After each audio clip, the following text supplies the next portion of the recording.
was not suggesting that Bungle would have been a Brexiter. Quite the opposite. Zippy would have been a Brexiter, definitely. But George and Bungle and Rod, Jane and Freddie and almost certainly Geoffrey would all have been Remainers. Zippy, Brexit all the way. I'm surprised he wasn't actually a Ukip candidate, Zippy. But no, not Bungle. It was David Davis who said, and this is, I'm sorry, actually I'm not sorry, it's important, someone's got to do it. A month before the referendum, David Davis said that all trade agreements with non-EU countries would just roll over. Okay, just think, this is, I know I go on, but you're used to that now. Just think about this. Because David Davis remains somebody, like Boris Johnson, that you will hear on LBC and the BBC and interviewed elsewhere as someone who is still a relevant contributor to this debate. So just think about this. 1 month before that vote, David Davis told you and me, I didn't believe him, right? But imagine if I had done. How would I feel now? Because he said, oh no, we'll be fine because all the trade agreements with non-EU countries will just roll over and stay in place until we renegotiate something even better, is what he's... Because why on earth would you renegotiate at all? If you're allowed to keep what you've currently got, the only possible purpose of the renegotiation would be improved terms for us. And generally speaking, this is not a scientific observation. This is just a generalisation.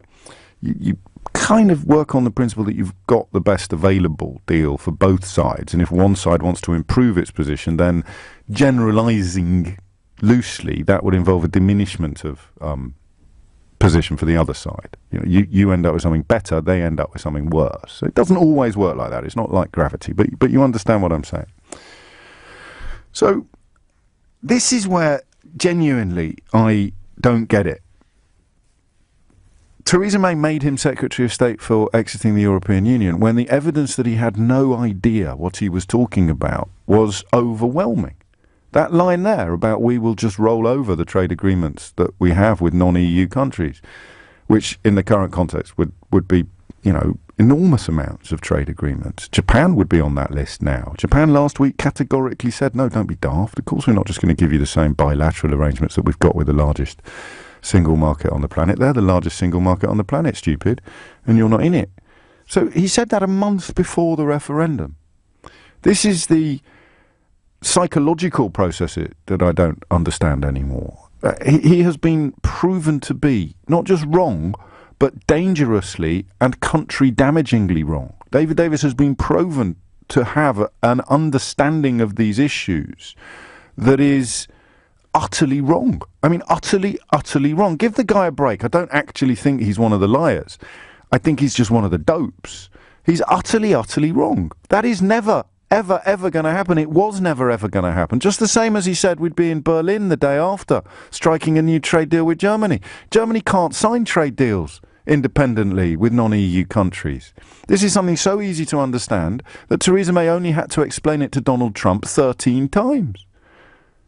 David Davis didn't understand it, and Theresa May made him Secretary of State for leaving the European Union. So I love the amounting evidence. I love the fact that now, unless you are like David Davis, moving from claiming black is black to black is white in the space of a single afternoon, you must recognise the reality of where we are. And yet, huge swathes of the country still don't. And you sit here, if you're like me, and you think, why are people still labouring under this illusion? And that's the answer, isn't it? Because David Davis is still going to be appearing on television shows. I'm not patronising anybody. This is our job. This is our world. You are supposed to be able to turn on your television and your radio and just presume that if somebody is sitting there in a studio, they can't be talking absolute twaddle. What's the latest one? The Article 24 business about the WTO. You trust the media on some level, even if you're swallowing this and that and the other. On some level, you wouldn't be allowed to come on to the radio, onto LBC or the BBC or ITV or Channel 4. You wouldn't be allowed to come on if you were claiming that, let me get this absolutely bang on, something that we would all agree you would not be allowed to do. If you were claiming that Dairy Lee cream cheese could cure cancer, right? You just wouldn't be allowed to do that. Or even if you want to go absolutely all in on the madness that engulfs us all now, you would expect me to find someone who's got cancer and feed them a shed load of Dairy Lee cheese. Right? No. If you believe that dairy cheese can, or if you will appear in public and argue, despite probably not believing it to be true, but someone's in receipt of a lot of money from dairy cream cheese, you're not just going to still be invited onto programmes to tell your lies and peddle your nonsense. You're going to get given your own show. It's quite incredible. So I don't hold any negative feelings or thoughts anymore towards the people on the other side of this argument. It's taken me a while to understand why I shouldn't, and it's taken me a little while longer to reach a point where I genuinely don't. But why? You turn on your radio and you hear someone afforded the same status as me who is lying to you. How are you supposed to know that he's lying? I show you evidence from 2016 that David Davis did not know what he was talking about, and you think, oh, crikey. But then he pops up on Newsnight or Question Time. And you think, oh, well, no, James must have got the wrong. I like old James, but he gets a bit excited sometimes. It can't be that bad.